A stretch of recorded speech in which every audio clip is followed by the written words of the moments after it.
Thanks very much indeed for that bulletin. Hello, you're with Newsday from the BBC World Service with Anne Soy in Nairobi and Rob Young in London. And from now on, every weekday, Anne will be co-presenting Newsday from her brand new studio in Nairobi. We will talk a bit more about that a little later on. Also, over the next half an hour, you'll hear stories from Ukraine, from Sri Lanka and from Lebanon. And in sport, Isaac Fannin on a very feisty draw between Chelsea and Arsenal in the English Premier League. Your thoughts on all of our stories welcome, of course, by text or WhatsApp. Do send them to +44 77 86 20 50 85.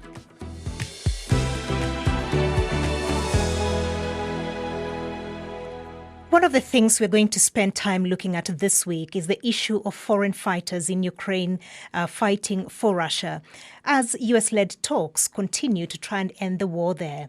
Now, among the latest report is that of two African men. Yeah, more on that game if you head to bbc.com/sport for all your latest sports news. All right, Isaac, thanks very much indeed. And today we are welcoming Anne Soy to the Newsday family, are we not? We are indeed. Welcome, Anne. 5 Thank you days a very week. much. Anne will be co-presenting Newsday from her fancy new studio in Nairobi, which I must admit to a little jealousy of.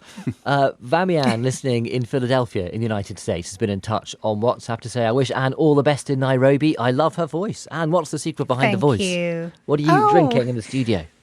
My parents, maybe. Good Kenyan Not tea as well. drinking anything in studio. Oh, yes, Kenyan tea, a lot of Kenyan tea, but not in studio, just not in studio. At least not in a non-spillable cup. So you are in this fancy studio. You're going to be there 5 mornings a week with me and James here in London. And this is part of a launch of, or relaunch of, a few different BBC programmes which are relaunching in Nairobi, isn't it? Just tell us what's happening. That's right. So Focus on Africa is moving closer to their audiences in Africa, and they look forward to hearing voices of young people, Gen Zs, innovation, what makes the continent tick, as we are here on Newsday moving to some of our biggest audiences on the continent. So it's really exciting times. We also have BBC Gahuza, that's the Kenya-Rwanda service that has moved to Nairobi and, closer to the region. So a wonderful, wonderful time for the BBC and for our audiences. Yeah, and for you in that fancy studio. So Newsday's got the same global news agenda as you'd expect, but greater global perspective presented now from multiple continents. You are with Newsday on the BBC World Service. Plenty more to come in the next few hours of the programme, so do stay with us if you can.